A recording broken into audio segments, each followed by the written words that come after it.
हजुर नमस्ते सम्पूर्णमा।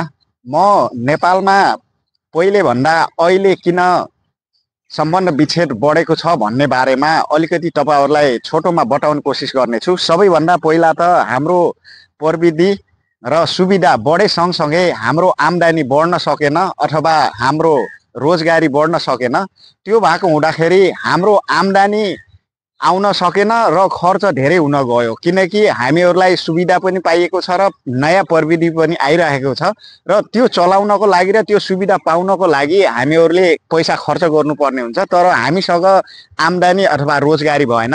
अनि त्यसलाई कभर गर्नको लागि अथवा त्यो खर्च निकाल्नको लागि भनेर हामीहरू अहिले पैसा कमाउनको लागि घर छोडेर देश विदेशतिर जाने परम्परा आइसकेको छ। त्यो भएको हुँदाखेरि पनि अलिकति हामी घर परिवारसँग अथवा आफ्नो बुढी बच्चाहरूसँग छोडेर टाढा जानुपर्ने हुन्छ, बाहिर जानुपर्ने हुन्छ। त्यो भएको हुँदा पनि अहिले सम्बन्ध विच्छेद धेरै देखिएको छ र हामीहरूले अर्को कुरा के हो भन्दाखेरि पनि हामीहरूसँग भएको प्रविधि र डिजिटललाई हामीहरूले सही सदुपयोग गर्न जानेका छैनौँ, किनकि हामीहरूसँग सोशल मिडियाहरू हामीहरूले त्योबाट सही तरिकाले युज गर्यो भनेपछि हामीहरूले धेरै ज्ञानहरू पनि पाउन सक्छौँ। तर हामीहरू त्यो सोशल मिडियालाई गलत तरिकाले युज गर्दाखेरि हामीहरूले कुरा के हो भनेपछि हामीहरू अहिले जान्न बेचान हामीहरू एक अर्कालाई राम्रोसँग चिनेका पनि हुन्नौँ र एक अर्कासँग राम्रोसँग भेट पनि भएका हुन्नौँ र हामीहरूले के गर्छौँ भन्दाखेरि फेसबुक टिकटक कुनै पनि हो सोशल मिडियाबाट मिलेका मान्छेहरूसँग हामीहरू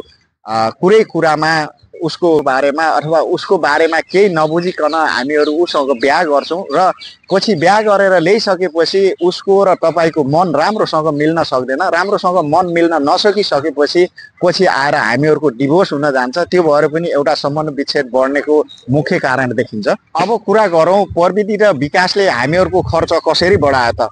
पहिले हामीहरू कहाँ न त मोबाइल थियो नै न त बाटो नै थियो। हामीहरू पहिलेको जमानामा चिठी पठाउने अथवा हामीहरू टाढा जानु पर्यो अथवा विदेशै जानु पर्यो अथवा घर छोडेर जानु पर्यो भने मात्र हामीहरूले बस चढेर हिँड्थ्यौँ र गाउँघरहरूमा हामीहरूको त्यो त्यस्तो सिस्टमहरू थिएन। त्यो भएको हुँदाखेरि हामीहरूको पहिला अहिले जस्तो खर्च थिएन र अहिले के भइराखेको छ भन्दाखेरि खर्चहरू हामीहरूले हर चिजमा अलिकति बजार पनि जानु पर्यो भनेपछि हामीहरू अटो चढेर जाने अथवा गाडीहरू चढेर जाने गर्छौँ र हाम्रो पास अहिले नेट इन्टरनेट अथवा मोबाइलहरूको सुविधा भएको हुँदाखेरि हामीहरूलाई हर महिनामा पैसाहरूको जरुरत पर्छ र पहिलेको जमानामा यो चिजहरू थिएन।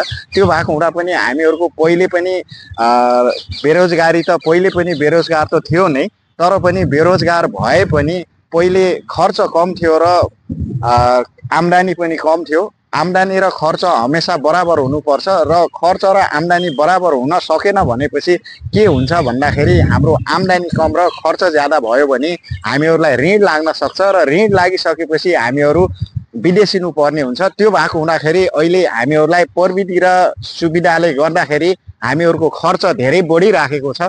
त्यो कन्ट्रोल गर्नको लागि जानुपर्ने हुन्छ। त्यो भएको हुँदा पनि अहिले सम्बन्ध विच्छेद धेरै देखिएको छ र अर्को कारण के पनि हुन सक्छ भने हामीहरूले बच्चाहरूलाई पढाउनको लागि भनेर अथवा गाउँमा बस्नको लागि दुःख भयो भनेर हामीहरू बुढी बच्चाहरूलाई बजारतिर लगेर रुम किराया लिएर राख्छौँ। अनि त्यो भइसके भयो पनि के हुन्छ भनेपछि बजारमा गएर केही पनि काम हुँदैन र बच्चाहरू त स्कुल जान्छन् तर बुढीहरू दिनभरि घरमा बस्ने हुन्छ र खाली दिमाग भयो भनेपछि गर्ने के त, केही काम हुँदैन। अनि सोशल मिडियाहरू चलाउने यताउता चलाउँदै कहीँ न केही भेटिराखेको हुन्छ र दिमाग खाली भइराखेको हुन्छ र भन्छन् नि खाली दिमाग शैतानको बन्छ भनेर भन्छन्। त्यस्तै मानिसहरूको जब दिमाग खाली हुन्छ र उल्टा पाल्टा सोच आउँछ, त्यो सोच आइसकेपछि घर परिवारको बिर्सने र वहाँ कसैले तपाईँको जान परिवारलाई चिन जानी हुँदैन, किनकि गाउँदेखि टाढा गइसकेको हुन्छ। गाउँदेखि टाढा गइसकेपछि के हुन्छ भने त्यहाँ सबै टाढा टाढाका मान्छेहरू र एक आपसमा चिनजानी नभएका मान्छेहरू हुन्छन्। त्यो भएकोले गर्दा पनि तपाईँको जान परिवारहरू अलिकति समाजसित डराउन छोडेको हुन्छ, किनकि उसलाई चिन्ने मान्छेहरू कोही हुँदैन र भोलि बिहान उसले केही गल्ती गर्यो अथवा नराम्रो काम गर्यो भने पनि तपाईँसँग पुर्याइदिने मान्छेहरू कोही हुँदैन। त्यो भएको हुनाले पनि बुढी बच्चाहरू अथवा बुढीहरू अलिकति